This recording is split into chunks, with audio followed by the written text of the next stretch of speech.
जय जगन्नाथ सांग मैंने आसत आज बुलिया जावा खंडगिरी चलता कुंभ मेला भिडटी पूरा लास्ट पर्यटन देखूँ आप सबकि देखिपारे कौन कौन कौ पार्टी यात्रा पार्टी पड़ी कौटी कौटी कौन हो तार टिकेटर कस्टिंग केते तो आप स्टार्टिंग रु लास्ट टाइम देखूँ सबकि जानीपारे।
देखते भाई मैंने सबु जगार बाबा मैंने आसी यही स्थान रुहति आपंकर जस्ट खंडगिरी माने गेट जो रोचे गेट आसवे देखिए लेफ्ट साइड रे बाबा मान अच्छा रईट साइड रे बाबा मान अच्छा यही से माने पूजा अर्चना करी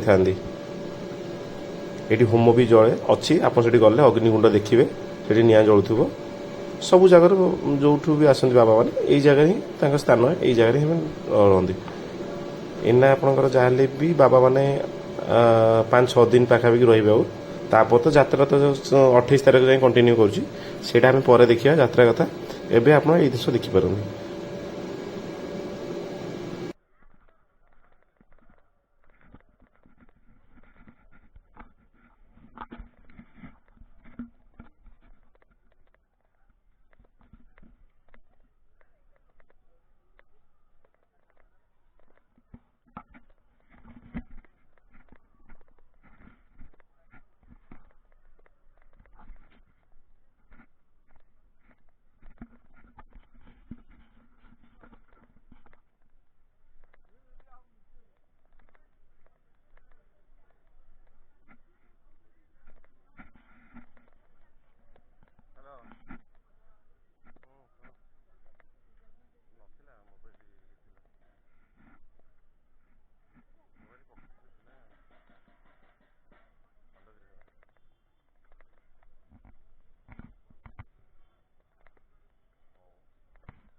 आपण मैंने तो बाबा मानू देखिले କୋଉଠି ସେମାନେ ପୂଜା ଇଏ କରୁଛନ୍ତି। ଆସନ୍ତୁ ଏବେ ଯିବା ଖଣ୍ଡଗିରି ପାହାଡ଼ ଉପରକୁ। ପାହାଡ଼ ଉପରେ ମଧ୍ୟ ଆପଣଙ୍କର ସେଠି ବି ପୂଜା ଅର୍ଚ୍ଚନା ଚାଲୁଛି।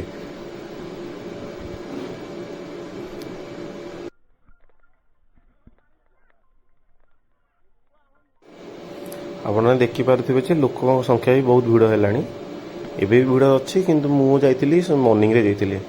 ପୁଣି ଦେଖିବେ ଏବେ ତ ବହୁତ ଭିଡ଼ ହେଇସାରି ଇଭିନିଂ ଭିତରେ ବହୁତ ଭିଡ଼ ହେଇଯାଉଛି। 3ଟା 4ଟା ଆସି ବହୁତ ଭିଡ଼ ହେଇଯାଉଛି। ଏଇଠି ଦେଖିବେ ଏପଟେ ଆପଣ ଯଦି ଯିବେ ସେପଟେ ସାଇଡ଼ ଗଲେ ପାହାଡ଼, ଆପଣ ଏପଟେ ଯଦି ଯାଉଛନ୍ତି ଏଠି ଗୋଟେ ମନ୍ଦିର ବି ଅଛି, ଆପଣ ଦେଖିପାରିବେ। ମୁଁ ତ ମନ୍ଦିର ଭିତରକୁ ଯାଇନାହିଁ, ଭିଡ଼ିଓ କରିନି, ତ ଆପଣ ଏଇଠୁ ସବୁ ଦେଖିପାରିବେ। ଗୁମ୍ଫା ଦେଖନ୍ତୁ, ଇଏ ସବୁ ଆପଣଙ୍କର ରହିଲା ଗୁମ୍ଫା ରହିଲା। ଏଠି ମନ୍ଦିର ଅଛି ଆପଣଙ୍କର, ସେଠି ମନ୍ଦିର ଅଛି। ଆପଣ ସେଠିକି ଗଲେ ବି ତ ଶିବ ଅଛନ୍ତି, ସେଠି ଠାକୁର ଅଛନ୍ତି। ତ ଏଇଟା ହେଲା ଆପଣଙ୍କ ଟୋଟାଲ ମୁଁ ପାହାଡ଼ ଖଣ୍ଡଗିରି ଉପରୁ ଆପଣଙ୍କୁ ଦେଖାଉଛି, ଭିୟୁଟା ଦେଖାଉଛି। ସେପଟେ ଦେଖନ୍ତୁ ଆପଣ ଉଦୟଗିରି ଅଛି ସେପଟେ, ଆପଣ ଉଦୟଗିରି ଦେଖିପାରୁଥିବେ।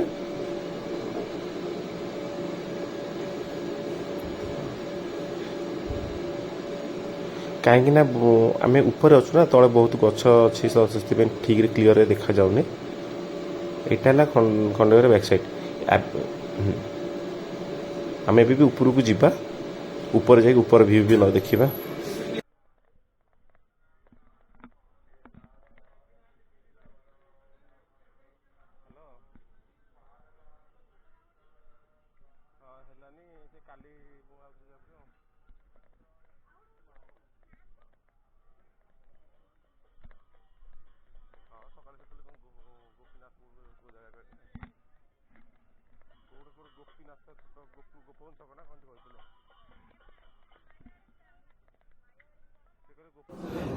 ଏପଟେ ଯଦି ଆମେ ଉପରକୁ ଯାଉଛେ ନା, ଏପଟେ ଉପରକୁ ଗଲେ ଆମେ ଖଣ୍ଡଗିରି ସଭା ପାହାଡ଼ ଉପରକୁ ଯିବା। ଆମେ ତ ସେଇଟା ଦେଖିଲେ ଜଷ୍ଟ ସିଡ଼ି ଜଷ୍ଟ କିଛି ବାଟ ଆସିଲା ପରେ ସେଠି ଯେଉଁ ମନ୍ଦିର ଅଛି ଖଣ୍ଡଗିରିର, ତା ଉପରେ ମଧ୍ୟ ଆଉ ବି ମନ୍ଦିର ଅଛି। ଆସନ୍ତୁ ତା ଉପରକୁ ଯିବା, ତା ଉପରେ ଭିୟୁଟା ଦେଖିବା, ଆପଣଙ୍କୁ ଦେଖାଉଛି।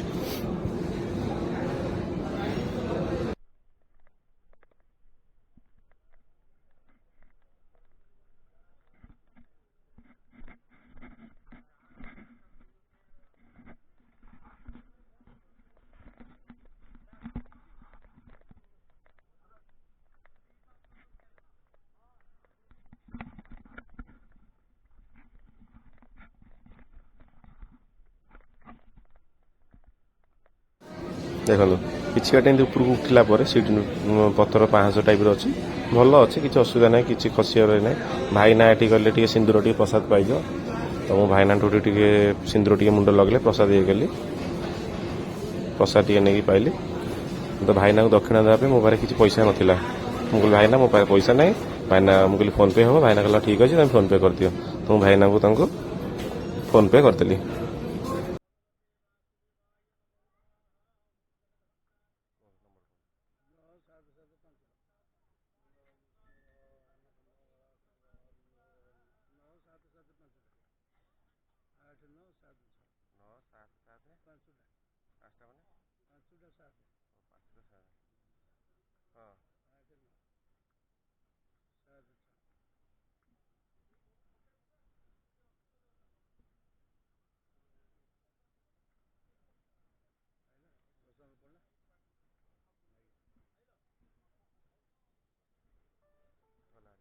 ଭାଇନାଙ୍କୁ ଦକ୍ଷିଣା ଦେଇ ସାରିଲା ପରେ ଏଠି ଦେଖନ୍ତୁ, ଏଠି ବି ଗୋଟେ ପୂଜା ଚାଲିଛି।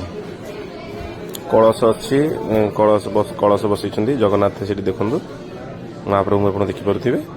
ତ ଏଠି ପୂଜା ହେଉଛି। ଚାଲନ୍ତୁ ଆମେ ଏବେ ଉପରକୁ ଟିକେ ଯିବା, ଆଉ ଟିକେ ଉପରକୁ ଯାଇକି ଟୋଟାଲ ତଳର ଭିୟୁଟାକୁ ଦେଖିବା ଆମେ।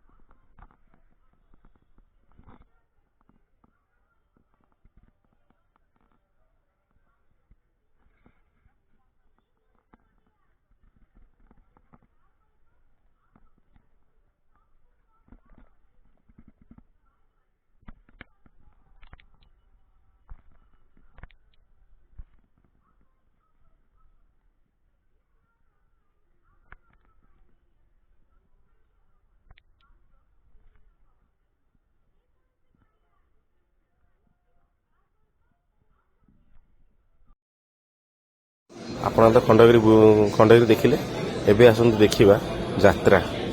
ଦେଖନ୍ତୁ କୋଣାର୍କ କର୍ଣ୍ଣାଟକ ପଡ଼ିଛି, ଏଇଟା ହେଲା ଟିକେଟ୍ ଘର। କୋଣାର୍କ କର୍ଣ୍ଣାଟକ ଉପରେ ଦେଖନ୍ତୁ 18ରୁ 23 ଯାଏଁ କୋଣାର୍କ ଯାତ୍ରା କରିବ। 24ରୁ 29 ପର୍ଯ୍ୟନ୍ତ ଆପଣଙ୍କ ଅପେରା ସୂର୍ଯ୍ୟ ମନ୍ଦିର ଆସିବ। এইটা ହେଲା ଆଜିର ଯେଉଁଟା କୋଣାର୍କ ଆଜିଠୁ ଷ୍ଟାର୍ଟ ହେଉଛି ଯାତ୍ରା, ଆଜିଠୁ ଷ୍ଟାର୍ଟ ହେଇଯାଉଛି।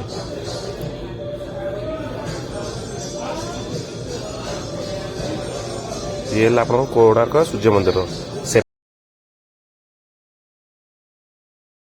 ଏଠୁ ଆରମ୍ଭ ହେଲା ଆଉ ଗୋଟେ ପାର୍ଟି, ତା ବ୍ୟାକ୍ ସାଇଡ୍ ଅଛି ତୁଳସୀ ଗଣନାଟ୍ୟ। ତୁଳସୀ ଗଣନାଟ୍ୟ ଆପଣ ଦେଖୁଥିବେ, ଏଇଟା ହେଲା ଟୋଟାଲି ସେଟଅପ୍ ରହୁଛି। ତା ଟିକେଟ୍ କାଉଣ୍ଟର ବି ଏଇଟା ହେଲା ଟିକେଟ୍ ଘର ଉପରେ ଲେଖା ବ୍ୟାନର ମରା ହେଇଛି। ଏଇଟା ତା ଟିକେଟ୍ କାଉଣ୍ଟରଟା ଷ୍ଟାର୍ଟ ହୋଇଯିବ।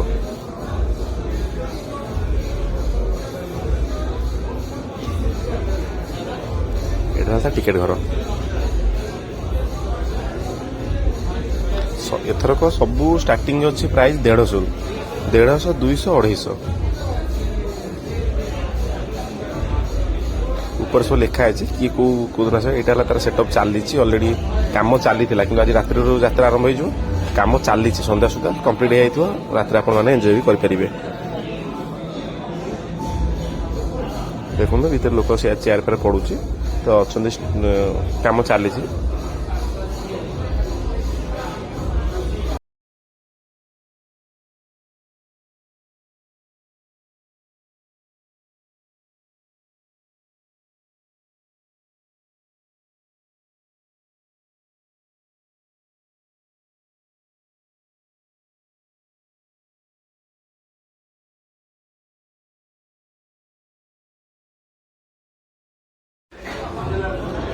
ଏଠି ଆଉ ଗୋଟେ ପାର୍ଟି ଆସିଲା, ଯେଉଁଟାକି ଆମର ଜାଗମରା ଯିବେ। ଜାଗମରା ଗଲା ଆସିକି ସେ ରୋଡ଼ରେ ପଡ଼ିବ, ସେଠି ଅଛି ବି ଯାତ୍ରା ପଡ଼ିଛି।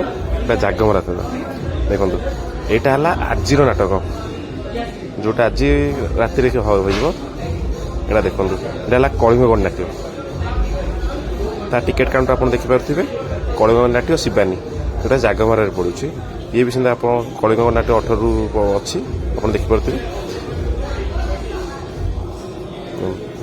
ୟାର ବି ସେଟଅପ୍ କମ୍ପ୍ଲିଟ୍ ହେଇନି, ଅଲରେଡ଼ି କାମ ଚାଲିଛି। ଏଇଟା ସକାଳେ ଆମେ ଆପଣଙ୍କୁ ଭିଡ଼ିଓ କରୁଥିଲି, ତ ସବୁ କାମ ଚାଲିଛି, ସେଟଅପ୍ ଚାଲିଛି।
ଏଠି ଆପଣଙ୍କର ଦୁର୍ଗା ମନ୍ଦିର ପଡ଼ିଛି। ୟାର ଯାହାର ଟିକେଟ୍ କଷ୍ଟ 250 ଟଙ୍କା ଲେଖା ଅଛି। ତାର ବି ସରିନି, ତାର ବି କାମ ଦେଖନ୍ତୁ ଚାଲିଛି। ଦୁର୍ଗା ମନ୍ଦିର ଚାଲିଛି। ତା ଆଗକୁ ଦେଖନ୍ତୁ, ଆଗରେ ଗୋଟେ ଦେଖାଯାଉଥିବ, ସେଠି ବି ଆପଣଙ୍କର ସେଠି ଗୋଟେ ପାର୍ଟି ଅଛି। ତ ସେଠି ବି ଆମେ ଯିବା, ତାକୁ ବି କଭର ଅପ୍ କରିବା।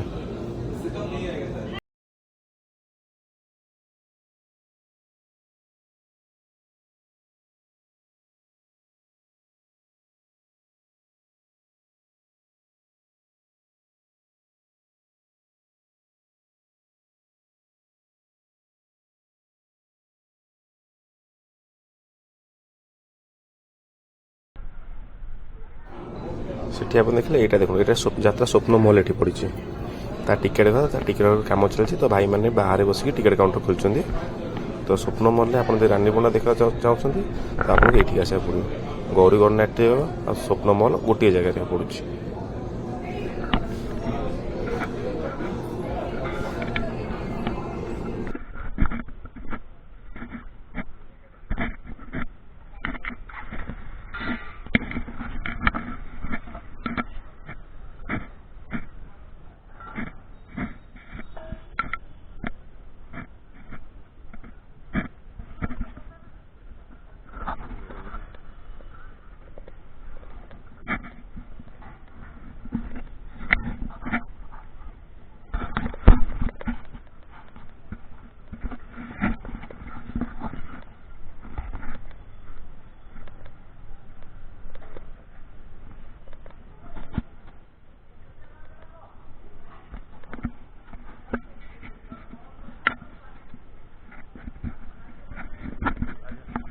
ଦେଖନ୍ତୁ ଗୋଟେ ରାନୀ ପଣ୍ଡାର ବହି ଅଛି, ରାନୀ ପଣ୍ଡାକୁ ଖଣ୍ଡଗିରି କି ମନା।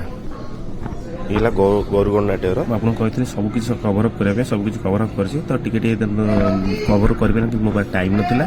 ଆପଣ ଏବେ ଡେରି କାହିଁ କରୁଛନ୍ତି? ଟିକେଟ୍ କାଉଣ୍ଟର ଖୋଲା ଅଛି, ଟିକେଟ୍ ଏଞ୍ଜୟ କରନ୍ତୁ। ରହୁଛି, ପୁଣି ଦେଖାବା ନେକ୍ସଟ ଭିଡ଼ିଓରେ। ଜୟ ଜଗନ୍ନାଥ।